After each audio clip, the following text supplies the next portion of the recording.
जय श्री गणेश। ब्रह्मा जी का कार्तिकेय को तारक के वध के लिए प्रेरित करना, तारकासुर द्वारा विष्णु तथा इंद्र की वरदक्षिणा, पुनः इंद्र आदि के द्वारा तारकासुर का युद्ध। ब्रह्मा जी बोले, हे देव देव, हे ग्रह, हे स्वामिन, हे शंकर पुत्र, हे पार्वती सुत विष्णु तथा तारकासुर का यह व्यर्थ संग्राम शोभा नहीं देता। अति बलवान तारक विष्णु से नहीं मरेगा, क्योंकि मैंने उसको वरदान दिया है। यह मैं सत्य सत्य कह रहा हूँ। हे पार्वती सुत, आपके बिना इस पापी को मारने वाला अन्य कोई नहीं है। इसलिए हे माँ प्रभु, आप मेरा यह वचन स्वीकार कीजिए। परंतप अब आप शीघ्र ही इस दैत्य के वध के लिए तत्पर हो जाइए। ए शिवा पुत्र, इसको मारने के लिए आप शंकर जी से उत्पन्न हुए हैं। हे महावीर, आप रणभूमि में इन पीड़ित देवगणों की रक्षा कीजिए। आप न तो बालक हैं और न ही युवा हैं, किंतु सर्वेश्वर प्रभु हैं। आप इस समय व्याकुल इंद्र, विष्णु और अन्य देवताओं एवं देवगणों को देखिए और इस महादैत्य का वध कीजिए तथा त्रिलोकी को सुख प्रदान कीजिए। और इसने पूर्व काल में लोकपालों सहित इंद्र पर विजय प्राप्त की है और अपनी तपस्या के बल से महावीर विष्णु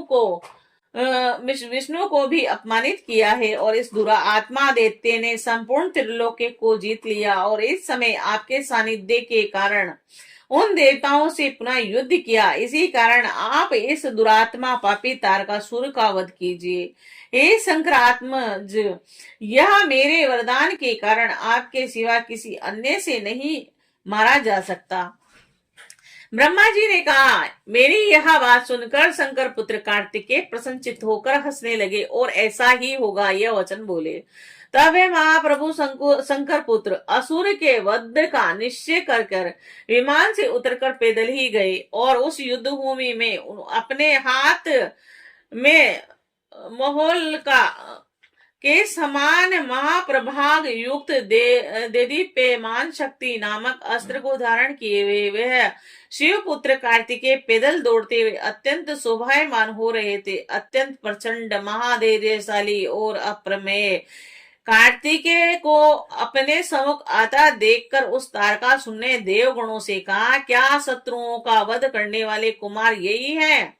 मैं अकेले ही इन कुम्हार एवं अन्य वीरों के साथ युद्ध करूंगा और लोकपालों सहित समस्त गणों एवं विष्णु आदि देवताओं का वध करूंगा। ऐसा कहकर वह महाबली तारक कुम्हार को उद्देश्य करके युद्ध करने के लिए चला और अपने हाथ में अत्यंत अद्भुत शक्ति ले ली और वह सर्वश्रेष्ठ देवताओं से कहने लगा।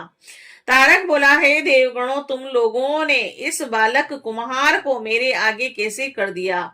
तुम अब बड़े निर्लज हो। इंद्र और विष्णु तो विशेष रूप से लज्जाहीन हैं। पूर्व समय में भी इन दोनों ने वेद विरुद्ध कर्म किए हैं और मैं विशेष रूप से उनका वर्णन कर रहा हूँ।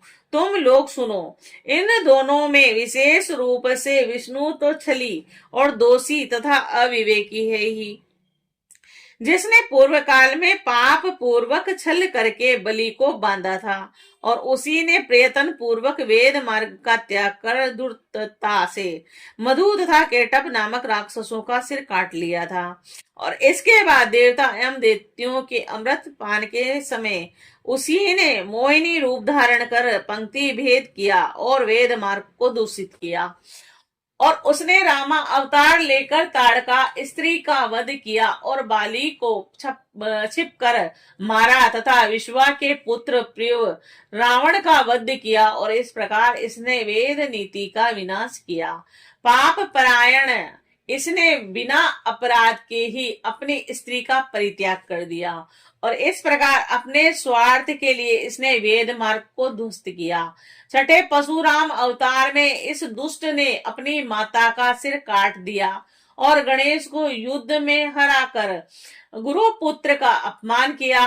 कृष्ण अवतार में इसने कुल धर्म के विरुद्ध वेद मार्ग को छोड़कर बोध से विवाह किए और अनेक नारियों को दूषित किया। और इसके बाद 90वें बुद्ध अवतार में इसने वेद मार्ग की निंदा की और वेद मार्ग का विरोध करने वाले नास्तिक मत का स्थापन किया। इस प्रकार इसने वेद मार्ग को छोड़कर पाप किया है और वह युद्ध में कैसे विजयी हो सकता है और कैसे धर्मात्माओं में श्रेष्ठ हो सकता है। इस प्रकार इसका ज्येष्ठ भ्राता इंद्र भी महापापी कहा गया है। उसने भी अपने स्वार्थ के लिए नाना प्रकार के पाप किए। उसने अपने स्वार्थ के लिए दिति के गर्भ में प्रवेश कर गर्भस्थ बालक के टुकड़े टुकड़े कर दिए और गौतम की स्त्री से अभिचार किया और ब्राह्मण कुमार पुत्र का वध किया और विश्व रूप ब्राह्मण का जो असुरों का भागिनी तथा इंद्र का गुरु भी था उसका सिर काटकर इसने वेद मार्ग को विनष्ट किया।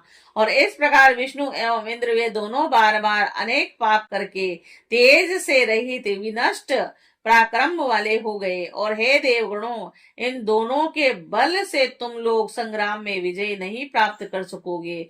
फिर मूर्खता करके तुम लोग अपना प्राण त्याग करने के लिए यहाँ क्यों आ गए। ये दोनों बड़े लंपट और स्वार्थी हैं और इन्हें धर्म का ज्ञान नहीं है। ये देवता धर्म के बिना किया गया सारा कृत्य व्यर्थ होता है। यह दोनों बड़े दृष्ट हैं और इन दोनों ने इस बालक को मेरे सामने खड़ा कर दिया। यदि मैं बालक का वध करूंगा तो यह पाप भी इन्हीं दोनों को लगेगा, किंतु यह बालक अपने प्राणों की रक्षा के लिए यहाँ से दूर चला जाए। विष्णु तथा इंद्र के विषय में इस प्रकार कहकर उसने वीरभद्र से कहा, तुमने भी पहले प्रजापति दक्ष के यज्ञ में अनेक ब्राह्मणों का वध किया था और हे अगन्य, मैं आज तुम्हें उस कर्म का फल चुकाऊंगा। ब्रह्मा जी बोले, इस प्रकार युद्ध करने वालों में श्रेष्ठ तारकासुर ने विष्णु तथा इंद्र के निंदा कर्म से अपना समस्त पुण्य नष्ट करके अत्यंत अद्भुत शक्ति ग्रहण की और वह बड़े वेग से बालक के समीप आते हुए उस तारकासुर को देखकर इंद्र ने कुम्हार के आगे होकर अपने वज्र से उस पर प्रहार किया और उस वज्र के प्रहार से देवताओं की निंदा से नष्ट बल वाला तारकासुर जर्जर हो गया और वह क्षण मात्र में पृथ्वी पर सहसा गिर पड़ा। तब गिरने पर भी उठकर उसने अब बड़े वेग से इंद्र पर अपनी शक्ति से प्रहार किया और हाथी पर चढ़े इंद्र को पृथ्वी पर गिरा दिया। इस प्रकार इंद्र के गिरने पर महान हाहाकार होने लगा। यह देखकर देवताओं की सेना में शोक छा गया। हे नारद, उस समय तारक ने भी धर्म विरुद्ध एवं दुखदायक जो कर्म अपने नाश के लिए किया उसे आप मुझसे सुने। उसने गिरे हुए इंद्र को अपने पैरों से रौंदकर उसके हाथ से वज्र छीन कर उसी वज्र से उन पर प्रहार किया और इस प्रकार इंद्र को तिरस्कृत होता हुआ देखकर प्रतापशाली भगवान विष्णु ने चक्र उठाकर तारकासुर पर प्रहार किया। उस चक्र के प्रहार से आहत होकर वह तारकासुर पृथ्वी पर गिर पड़ा। पुनः उठकर उस दैत्यराज ने शक्ति नामक अस्त्र से विष्णु पर प्रहार किया और उस शक्ति के प्रहार से विष्णु पृथ्वी पर गिर पड़े और इससे बड़ा आहाकार मच गया और देवता लोग जोर जोर से चिल्लाने लगे। एक निमेष मात्र में पुनः अभी विष्णु उठ ही रहे थे कि उसी समय वीरभद्र उस असुर के समीप आ गए। प्रतापी एवं बलवान वीरभद्र ने अपना त्रिशूल लेकर बड़े वेग से उस दैत्यपति तारकासुर पर बलपूर्वक प्रहार किया। तब उस त्रिशूल के लगते ही वह मां तेजस्वी तारक पृथ्वी पर गिर पड़ा और गिरने पर भी क्षण मात्र में उठ गया। तब समस्त असुरों के सेनापति उस महावीर ने क्रोध करके अपनी परम शक्ति द्वारा वीरभद्र की छाती पर प्रहार किया। क्रोध से चलाए गए उस प्रचंड शक्ति नामक अस्त्र से छाती पर लगते ही वीरभद्र भी क्षण मात्र में मूर्छित होकर पृथ्वी पर गिर पड़े। तब गणों सहित देवता, गंधर्व, उरग तथा राक्षस बड़ा हाहाकार करते हुए बार बार चिल्लाने लगे। क्षण भर के पश्चात शत्रु नाशक महातेजस्वी वीरभद्र जलती हुई अग्नि के समान प्रभाव वाले एवं विद्युत के समान देदीप्यमान त्रिशूल लेकर युद्ध स्थल में सुशोभित होने लगे। वह त्रिशूल अपनी क्रांति से दिशाओं को प्रकाशित कर रहा था। वह सूर्य एवं चंद्र के बिंब तथा अग्नि के समान मंडल वाला, महाप्रभा से युक्त, वीरों को भय उत्पन्न करने वाला, काल के समान सबका अंत करने वाला तथा तथा महाउज्ज्वल तथा महाबली वीरभद्र जैसे ही उस त्रिशूल से असुर को मारने के लिए उद्यत हुए, तभी कुम्हार ने उन्हें रोक दिया।